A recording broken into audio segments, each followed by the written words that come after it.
गुस्से का एहसास जब आप गुस्से को एक्सपीरियंस कर रहे होते हैं, तो उस वक़्त क्या होता है कि आपकी सारी बुद्धि, आपकी अच्छी सूझ-बूझ, आपके सोचने-समझने की शक्ति, आपकी इंटेलिजेंस कहीं न कहीं वो ख़त्म हो जाती है, कम से कम उस क्षण के लिए। आपको अगर उस कुत्ते के बारे में या उस कुत्ते के लिए बहुत दुःख महसूस होता है, आपको संवेदनशीलता आपकी जागती है, तो ये अच्छी बात है। कहीं न कहीं ये इंसानियत की निशानी भी है। लेकिन अगर आप सारे काम छोड़ के कि आप और आपके इमोशंस, आपकी भावनाएँ, आपकी फीलिंग्स या फिर आपकी संवेदनशीलता आपको कब मुसीबत में डाल दी, ये आपको खुद नहीं पता होता। हर महादेव, जय श्री राम। एक सवाल मेरे पास कहीं से आया है कि मैं हर चीज़ को बहुत ही पर्सनली ले लेता हूँ या हर चीज़ को बहुत ही व्यक्तिगत तरीके से महसूस करता हूँ। तो ये कोई बहुत बड़ी प्रॉब्लम नहीं है, लेकिन फिर भी ये एक एक ऐसी प्रॉब्लम है जो कम से कम आपको परेशानी में डाल सकती है, या फिर आप कहीं न कहीं हमेशा अपने आप को उस मानसिक स्थिति में पाओगे कि आपको हर चीज़ में एक फ़ेयर और अनफ़ेयर वाली सिचुएशन नज़र आएगी। बहुत सारे लोग जो चीज़ों को पर्सनली ले लेते हैं, वो भावनात्मक तौर पे चीज़ों को फ़िल्टर करना नहीं जानते। बहुत सारे लोग जो हर चीज़ को व्यक्तिगत तरीके से लेते हैं, उनको लगता है कि दुनिया में बस 2 ही तरीके की चीज़ें, या तो चीज़ें सही हैं या गलत हैं। इसको कहते हैं टनल विज़न। मतलब या तो ब्लैक है चीज़ें या फिर व्हाइट है। ऐसे लोगों के लिए ग्रे एरिया नहीं होता वो। और ये जो सिचुएशन होती है चीज़ों को देखने की, ये जो तरीका होता है किसी भी चीज़ को अप्रोच करने का, ये बहुत ही ज़्यादा प्रॉब्लमैटिक होता है। ये लोगों को खासकर डिप्रेशन में, एंग्ज़ायटी में और मानसिक तनाव में ज़रूर डालता है। होता क्या है कि दुनिया जो है, ये जो जीवन है, बिल्कुल ब्लैक एंड व्हाइट नहीं है। मतलब ऐसा नहीं कि या तो ये तरीका है या बिल्कुल उससे ऑपोज़िट तरीका है। कहीं न कहीं बीच में भी एक समाधान मिलता है। कहीं न कहीं बीच में भी लोगों को सॉल्यूशन मिलता है किसी भी परेशानी का। लेकिन अगर आप हर चीज़ को पर्सनली ले लोगे, तो फिर आपका जीवन वैसे ही परेशानियों में बीतेगा। अच्छा, पर्सनली लेने के ज़्यादा नहीं, 2-3 कारण होते हैं। लोग एक तो जो बहुत ज़्यादा चीज़ों को पर्सनली लेते हैं, वो कहीं न कहीं बहुत ज़्यादा सेंसिटिव होते हैं, बहुत ज़्यादा संवेदनशील होते हैं।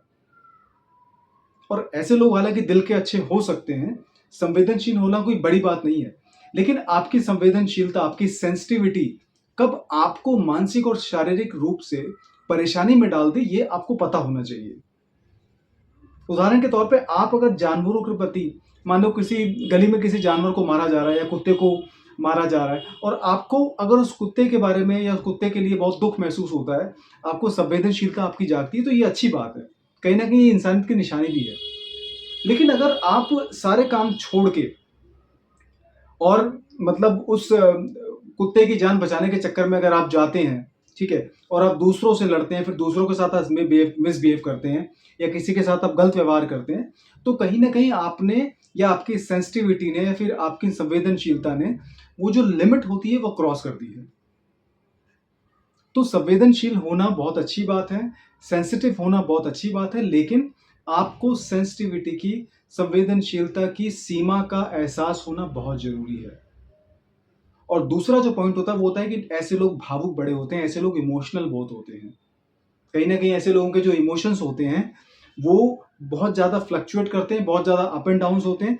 ऐसे लोगों को मूड स्विंग्स भी बहुत जल्दी हो सकते हैं और बहुत ज़्यादा मात्रा में होते भी होंगे। लेकिन यहाँ पे बात ये आती है कि ये चीज़ें आपको परेशान क्यों करती हैं? ये चीज़ें, इमोशंस का होना या सेंसिटिविटी का होना कोई बहुत बड़ी मुश्किल वाली बात नहीं है। बात यहाँ पे ये आती है कि आपके इमोशंस, आपकी भावनाएँ, आपकी फीलिंग्स या फिर आपकी संवेदनशीलता आपको कब मुसीबत में डाल दी, ये आपको खुद नहीं पता होता। तो कम से कम भावनात्मक स्तर पे या संवेदनशीलता के स्तर पे आपको कहीं न कहीं एक दीवार खींचनी पड़ेगी। अगर आप वो दीवार नहीं खींचोगे, तो कल आपको दुःख जो उस कुत्ते को मार खाते हुए देखते हुआ है, वो किसी भी चीज़ के लिए हो सकता है। और आप इस दुनिया में सबसे पहले अपनी खुद की प्रॉब्लम सॉल्व करने के लिए हो, अपनी खुद की परेशानियों का हल करने के लिए हो। दूसरों की परेशानियों को हल करने के लिए आप नहीं आए हो। कम से कम सबसे पहले आपको अपनी परेशानियों का हल ढूँढना चाहिए। कम से कम आप अपनी प्रॉब्लम्स को, अपने जीवन को एक सही दिशा में लेके आओ। अब आपके पास खुद बहुत सारी प्रॉब्लम्स हैं, ठीक है? आपके पास पैसे नहीं हैं, आपके पास नौकरी नहीं है, लोग आपसे खुश नहीं हैं, आपके माता-पिता आपसे खुश नहीं हैं, आपकी बीवी आपसे खुश नहीं है, आपके दोस्त आपसे खुश नहीं हैं, पड़ोस में आपसे कोई बात करके राज़ी नहीं है। तो ये सारी की सारी जो प्रॉब्लम्स हैं, ये आपसे संबंधित है। अगर आप इन परेशानियों का हल नहीं निकाल सकते, तो आप किसी दूसरे व्यक्ति की परेशानियों का हल कैसे निकालेंगे? और ये आपको शोभा भी नहीं देगा। ये आपको किसी दूसरे की परेशानियों का हल निकालना आपकी ज़िम्मेदारी भी नहीं है, कम से कम तब तक जब तक आप खुद की परेशानियों का हल ना निकाल लें। अब भावनात्मक तौर पे आप अपने आप को कंट्रोल नहीं कर पाते, आप अपने आप को समझते नहीं हो। कोई भी एक भावना, कोई भी एक इमोशन, उदाहरण के तौर पे गुस्सा, जब आप गुस्से को एक्सपीरियंस कर रहे होते हैं, तो उस वक़्त क्या होता है कि आपकी सारी बुद्धि, आपकी अच्छी सूझ-बूझ, आपके सोचने-समझने की शक्ति, आपकी इंटेलिजेंस कहीं न कहीं वो खत्म हो जाती है, कम से कम उस क्षण के लिए, जिस क्षण आपको गुस्से का एहसास आपके ऊपर हावी होता है। तो आपकी चेतना और कुछ नहीं होती, आपकी बुद्धि कुछ नहीं होती, सिर्फ़ एक गुस्सा होती है और उस गुस्से के दौरान किया गया कर्म या कोई भी ऐसा एक्शन जो लिया हुआ होता है, वो बाद में पछताने लायक होता है। और ये मैं सिर्फ़ एक भाव की मैं बात कर रहा हूँ, सिर्फ़ एक इमोशन की बात कर रहा हूँ, वो भी गुस्से की, क्योंकि सबसे ज़्यादा गुस्सा लोगों को आता है।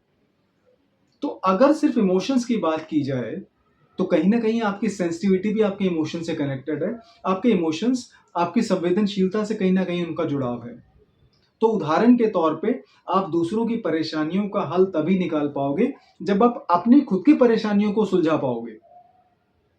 तो अगर आप खुद की परेशानियों का हल नहीं निकाल पाओगे, तो दूसरों को आप कोई सॉल्यूशन नहीं दे पाओगे और आपकी ज़िम्मेदारी बनती है पहले खुद की प्रॉब्लम का सॉल्यूशन निकालें, उसके बाद दूसरों को देखिए।